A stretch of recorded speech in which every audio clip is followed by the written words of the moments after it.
What's going on, guys? Seth and Chevy here. We just watched episode 3 of Demon Slayer from the newest season, and we're going to go full spoilers ahead. So if you haven't watched this episode, make sure to watch this episode. So this episode, a lot of things happened, which was kind of unexpected for me, considering halfway through the episode, I was like, oh, this is kind of a simple, chill episode, but things go really crazy towards the end. So yeah, real quick recap. We leave off where the last episode, or we start off where the last episode left off, where they had Tanjiro had chopped the head off of a doll, and they found a 300-year-old sword in there after a discussion with Kotetsu. They decided to take a look at it. It's rusty, and then I forgot his name, Mr. Haganezuko. Tanjiro's swordsmith.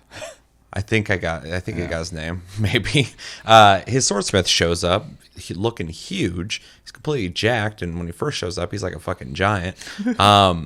He shows up and he just is trying to take the sword, and they're like, "Where the hell you been? What do you mean take the sword?" And they have this little back and forth where they have to tickle him into submission to get him to stop just trying to take the sword. He wants to take the sword, and he wants to fix it up now that it's all rusty. It's been around for 300 years. He's going to polish it up, but he gives Tanjiro a temporary sword to use while he's going to go do that for him. Then, yeah, we jump forward. Tanjiro's trying to get friendly with Genya.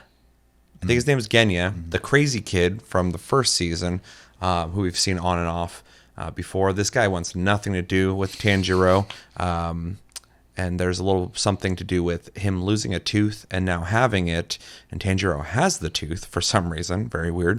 He's going to return it to him, but it seems kind of odd that he would just pick up his tooth and take it. So there's something going on there. Later, he also alludes to his brother, something going on with his brother, a sword, stuff like that. So there's something that we're going to learn about this character.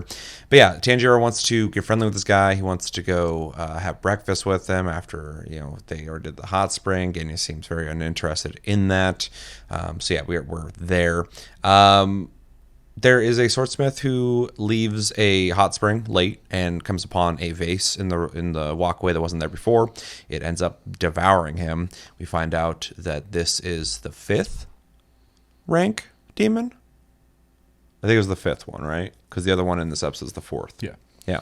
So it goes to eat him. Doesn't really like the taste of him, so it spits him out. He's all mangled. So he's gone. Is this the one that they're looking for later in the episode? I'm not sure. Yeah, me neither.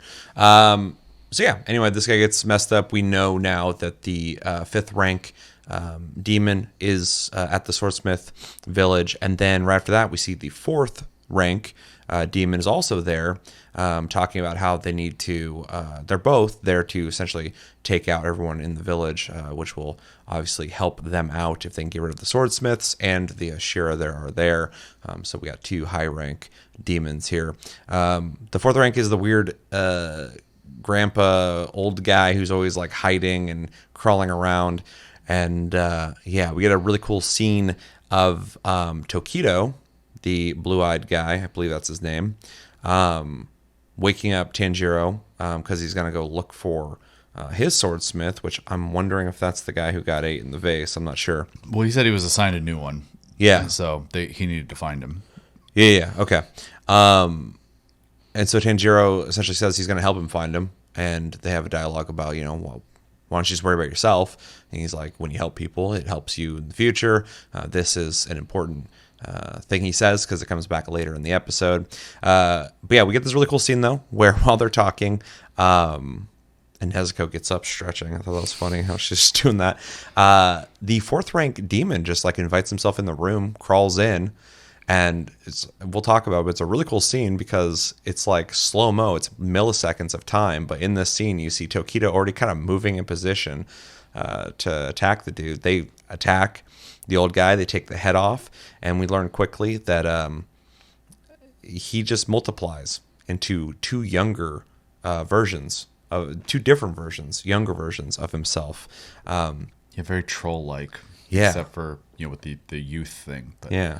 And we got like this like shaman dude with a staff, and then this other guy. Wasn't quite sure what he might be doing. But anyway, So that gets revealed. Tokyo, well, they all get launched out of the building, but Tokyo gets launched really far into the woods. And Nezuko's able to catch Tanjiro, so they're still kind of where everything's happening. They're trying to process the situation, realizing that now there's two demons they're going to have to fight and that they're high rank. And then Genya shows up with that gun that we've seen in the intro a couple times and shoots both of their heads off. One of their heads. He said he missed the second one. Well, yeah, but his head was dangling. Oh. He shot both of them, Yeah, but yeah, one of yeah. them wasn't fully detached. gotcha, gotcha. But the point of it is he shoots both their heads off of the bodies, and Tanjiro tries to warn him that it doesn't matter if you chop the heads off; they're going to multiply because he's already kind of figured that out. He comes down, he chops the head off to finish it with his sword. Genya does that, and they multiply again. So now we have 4 dudes. I don't remember who the fourth one was, but one of them is like I forgot what those things are called. Harpies. It's like a half bird, half human hybrid type thing. Yeah. Anyway, that grabs Tanjiro, flies off with him. Nezuko, also worth mentioning, has turned into kind of her demon mode. But Yeah, Tanjiro almost told her to instantly. not go full demon because what happened in the last arc where she went insane. Trying to avoid that. So yeah, Tanjiro gets flown off with the demon. He ends up cutting its leg off while it blasts him with some kind of attack. He goes flying down, tries to catch himself through some trees, hits the ground. He realizes that the leg he cut off now has a head that's grown from it, and it goes to attack him. We leave off from there. We don't know what happens from there. And then we see Tokido running through the woods trying to get back to what's happening, but he runs by Kotetsu, who's being attacked by some kind of demon monster that's not, one of the high ranks. He said it was like a spell or something probably used. Yeah, I'm assuming, not to get too into it, but like the top of him looked like a vase, so I assume it's part of his ability. Yeah. So yeah, Kotetsu's being attacked. He runs right past him because he's I forget the word for that, but he's being very analytical about where his priorities are. He's talking about in his head. He's gonna pass him up because he's not important. He needs to go protect the guy who essentially runs the whole village because he has too much information to lose. Other people can be lost. He's the most important, and then also he needs to kill the high ranks. So he's passing him up, but then he remembers that Tanjiro told him that when you help people, it helps you. And even in the moment when he told him that, you saw his eyes kind of change, almost like it reminded him of humanity, being a humane person. And so he goes back after thinking about that to help Kotetsu, tells him to run and gets ready for combat, and that's where we leave off. We get also at the end sequence the Taisho, whatever the hell they're called, secret segment where they talk about Tanjiro's swordsmith. I forgot that guy's name, Mr. Haka something. Mr. H. Yeah. They talk about wind chimes and fucking they ward him off with them, which I Calming thought him was down because he's got an attitude problem. yeah, because apparently we're learning about, like, we already knew in prior seasons that he got pissed off with something happened to his swords, but now we're seeing that he just walks around, he's super buff, and he's just getting crazy about a bunch of stuff, and yeah, they have their ways of warding him off and chilling him out by tickling, which I thought it was funny that they said, like, after you tickle him, he's just kind of like numb on the ground for a while.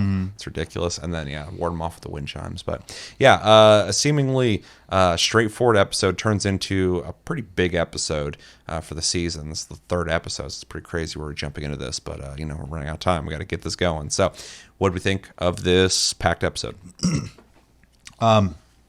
Excuse me. I enjoyed it. It was a lot of fun. It was a lot of things in one episode, Yeah. so it's kind of hard to have like one emotion towards it. Starts off real silly and goofy, which is always fun the way they do it because they really simplify the art style every time something silly's happening. I like the pacification via side tickling. That was very funny. And then while he was pacified, the younger swordsmith is just throwing rocks at his head. Yeah. While they're talking, he's just throwing them across. So aggressive. Yeah. Seems to be a theme with the swordsmiths. Yeah. I also love when he first showed up, he looked like a giant. Yeah. He's just walking through the woods. Well, dude, Just he's huge. massive because he's been training or whatever in the mountains to be a better swordsmith. Because the only person who will stick by his side is Tanjiro, so he like won't admit it, but he's like, I have to be better for this guy.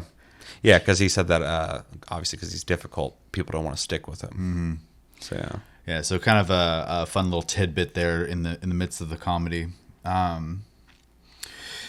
Yeah, I also think it's funny he had a sword ready for him. He just didn't give it to him for some reason earlier on, but whatever. He's warming up to it. I guess he was just too embarrassed to come see the guy. Yeah. And then I'm gonna skip forward past the comedy stuff and the transition between like the comedy scene when they're waking up to the I think he's an ogre type, but the fourth rank demon showing up. Watching the transition in the art style just slowly move over to the serious tone was beautiful looking. Yeah, it was a really good transition in every way, from the animation to like the tone to how they played out that he's like pinching his nose to wake him up, and they're like, well, what are you doing? Like, oh, let's go find the thing. And then this just happened. Like, it was so unexpected. Yeah. As soon as the guy crawled in, I'm like, oh, we're just starting this, huh? Yeah. He's just walking right in. Well, it's just wild that the slow-mo did a really good job of like showing like just how ready they were to flip that switch on and just start fighting. Well, I love that Tanjiro was like, oh, there's somebody here, and Tokido was just like, yeah, like he also knows, so like there's no surprise that he's coming through that door. Yeah. So yeah, but they didn't necessarily know it was a demon until they saw it, which was kind of interesting. yeah, they didn't know the presence until they opened the door, and then you saw that moment where Tanjiro was like, it hit him, that, that was a demon. But that was interesting. They both sensed somebody was at the door. Yeah, and he just turned around and instantly, like very, very samurai like slash. Yeah, I loved how smooth the transition was. Like I said when I was talking about the recap of how they animated him moving kind of in a way he can face him. There's no like, who the fuck's this? There's like, oh, that's a demon, and then they have to do something because why is he right here?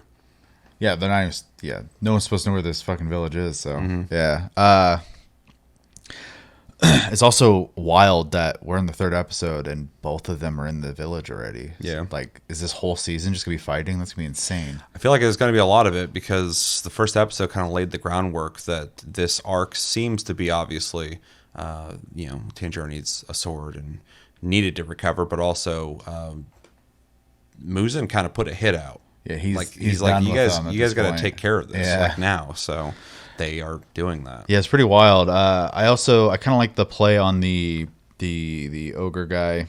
I keep using ogre because I think that's what he's supposed to be. Correct me if I'm wrong.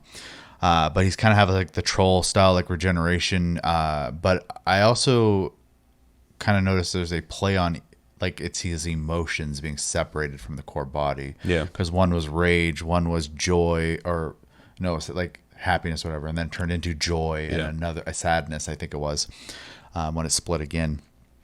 Joy was the harpy, I believe. And it's kind of a neat idea. So I have a feeling like there's going to be a limit to the amount of times it gets split, and it'll be based off emotions. Then they might have to defeat all of them if I'm putting a guess out there. Yeah. But we also see in the intro he's an old man fighting as well. So I don't know what the play here is. It'll be interesting to see for sure. And then the pot guy obviously can summon things, it seems like. So, and then the intro uses a water, like cannon type attack. So it'll be interesting to see. Because even when I first saw it, I was less worried about the old man because I figured he was going to have some trick up his sleeve. Mm-hmm. But the other guy with his like anatomy the way it was, I was trying to figure out how he would fight, and I'm kind of getting a gist of that now, so that's interesting to see. Yeah, I don't know. And then there's 4 Demon Slayer Corpse people there to fight, so it's gonna be pretty wild for sure. Well, right now we got Nezuko, Tanjiro, Tokido, 5 people to fight, and then Genya, and then the other Hashira. I don't know if has left or not, but she's in the intro, so she'll be involved in some way or another. She had to put the final touches on her weapon. Yeah. So she's still there. So it makes sense because like I'm looking at this dude, I was wondering what his gimmick was going to be too, and I mean gimmick in like a positive way, but like he's got to have something. So I'm like the old guy's crawling around crying is not going to be able to do much, right? Unless he's just invincible, right? Yeah, something like I was like, is he gonna do like, is he have like a magic or some kind of like mental abilities or something like that? But no, he's just turning into multiple people who all seem very powerful, and to an individual person, it seems like they're pretty strong. But you have to remember this guy's gonna have to fight 5 people, or 4 at the very least right now. Yeah, and so and splitting one up. guy's out of commission with a spear in his stomach now. So. Yeah, and yeah, we don't know what's going on with him. I doubt he's dead, but we'll see what happens with him. But yeah, it makes sense that he would split up like that because he's gonna have to fight multiple at this point high power Hashira. So Yeah, and I'm also kind of wondering if this is going to be like a multi-day event. Like the sun's going to rise and the demons will have to like retreat or something like that, and then have to keep like attacking at that point or something. yeah, I feel like something like that's gonna happen because there's no way that this is just all gonna play out right here. But Just one night, the whole series. Yeah. yeah, or that they're gonna defeat anyone in this fight. I would be surprised unless. There's something later that they didn't hint at all towards. Yeah, well, because if this dude's the fourth, and the other guy's the fifth, and they're fighting the fourth first, that's kind of interesting. But Yeah, though it seems set up to where the Mist Hashira, I think he is going to end up fighting the pot guy, it looks like.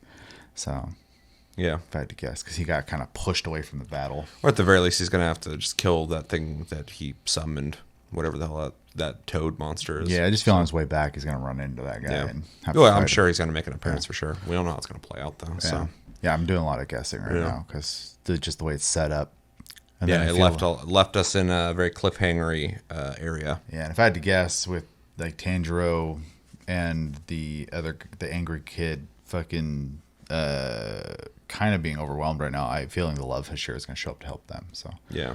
but we'll see because there's multiple targets there too, so it just makes sense. But yeah, it was a fun episode. Really kind of set things up really quickly. Yeah. And then we still have an entire season to watch, so it's kind of wild. Yeah, I'm really curious to see where it goes. I've been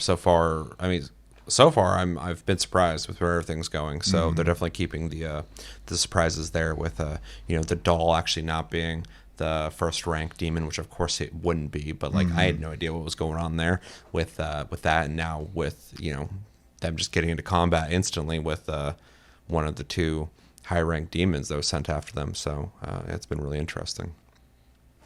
Yeah.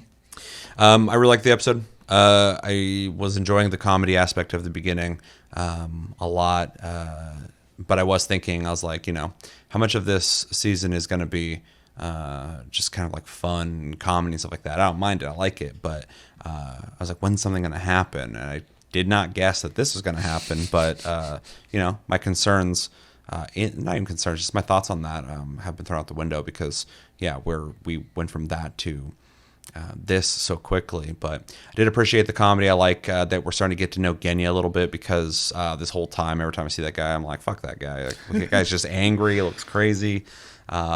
He's not friendly.